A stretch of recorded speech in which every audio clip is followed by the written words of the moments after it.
So we've talked a little bit about how elites and institutions can interact to foment violence within a state. And I'd like to add on to that conversation a little bit today by talking about how political transitions can feed into this. And we'll be talking about it in a couple ways. In a subsequent video, we'll be talking about Jack Snyder's discussion of political transitions. But for now, we're going to be working with the main textbook in this class, War, Guns, and Votes, by Paul Collier, who wants to understand why we so often see democratization and political transitions being associated with violence, particularly in developing countries. And he argues that regime transitions, where the rules of how the state operates and who gets to govern the state, when those change, which is more than just a change in leadership or succession process, but when the rules change, it creates a whole host of uncertainty for elites who are trying to navigate those changes and figure out how to hold on to power. And so that can happen because of regime collapse. Collier would note, and I think political science research would back this up, that most transitions are not sort of a full-on revolution where the old order is completely wiped away and replaced with something new. But that does happen, right? You get revolutions, sometimes because they're internal fostered revolutions that overthrow the old state. Maybe it's an external thing where the regime collapses because of an invasion or just complete and total state breakdown.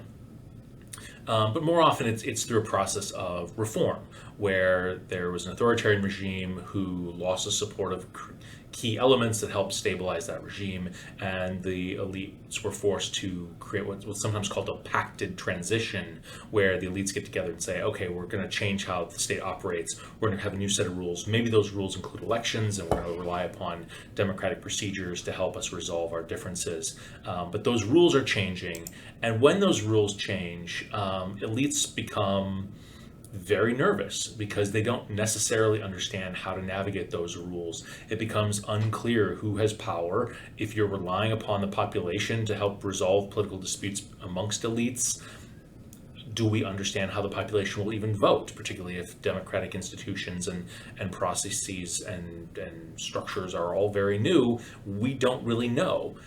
We don't know what those sort of alliances amongst elites are going to look like. And honestly, we don't necessarily know if a state's going to hold together, if it's going to be able to sustain itself in the way that it did before under the old order. And so there's this tremendous uncertainty, and elites are trying to figure out how to navigate that.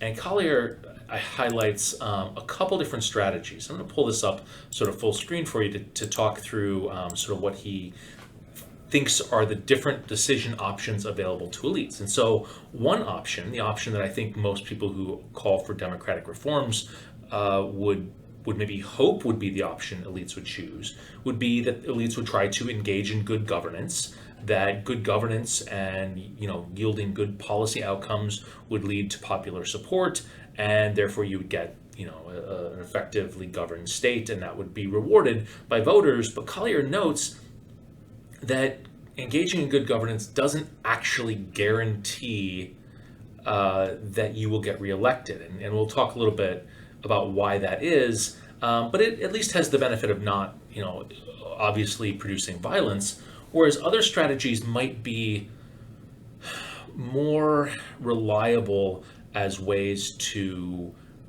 build popular support and to potentially hold on to power. And so one of those options might be trying to scapegoat a minority, to identify a group and target them for oppression and sort of whip up nationalist and inter-ethnic tensions. And that might help you. That was certainly the cards that were played in Yugoslavia by Slobodan Milosevic and by Tudjman in Croatia, and I guess Serbia and then Croatia. And it can work, maybe not guaranteed, but it probably will produce violence against that scapegoated minority group. Another strategy you could try would be to just simply pay off supporters. If you have access to huge sums of cash because you have a foreign backer or because you have oil exports, maybe that works. That can be a very reliable strategy. And the other nice thing about that strategy is it's unlikely to produce violence, at least as long as the cash keeps flowing. You could try to intimidate the opposition. This is something that we saw in Zimbabwe, where Robert Mugabe held onto power for a number of years, not by engaging in sort of widespread repression, but by harassing his political opponents. I think he had one of his political opposition leaders sort of run off the road in sort of on a highway situation, or party leaders will be beaten up and then tortured and dumped back in their villages as a warning of please don't organize politically. So that can work, but that does require resorting to violence to hold on to power. Maybe you restrict the field of candidates so that the people who are running against you are completely ineffective or very unpopular.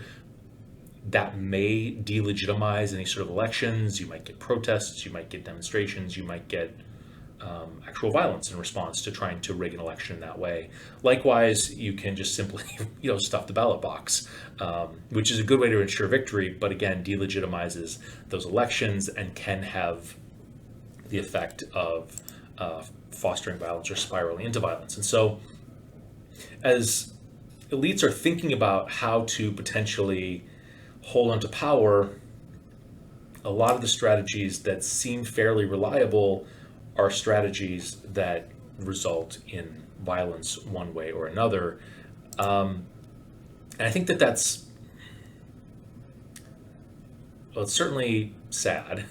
I think it's maybe a bit counterintuitive and maybe even a bit alarming for folks who oftentimes will point to democratic reforms as a pathway to good governance, the rule of law, economic development, sort of the old adage that all good things go together, which is sort of the assumption that I think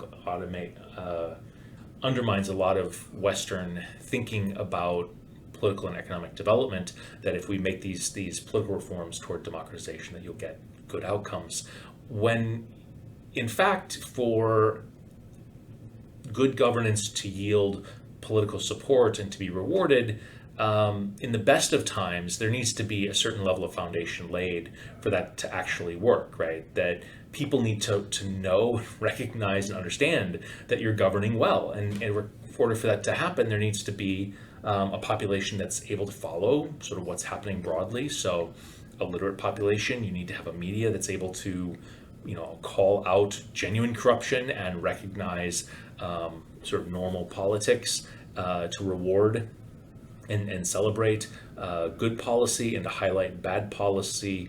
And if the media is not able to play that role, or the population isn't able to sort of access that media, there's no guarantee that good governance is even going to be recognized in such a way that would bring popular support to it.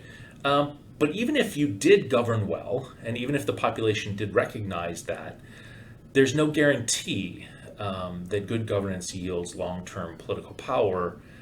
There are just things that you can't control. If there's a major recession, or there's a war in between Russia and Ukraine, and global inflation and food prices spike, those are things that can create widespread discontent that are beyond the control of any individual leader to respond to, or maybe even address, and certainly aren't a function of whether they governed well or poorly.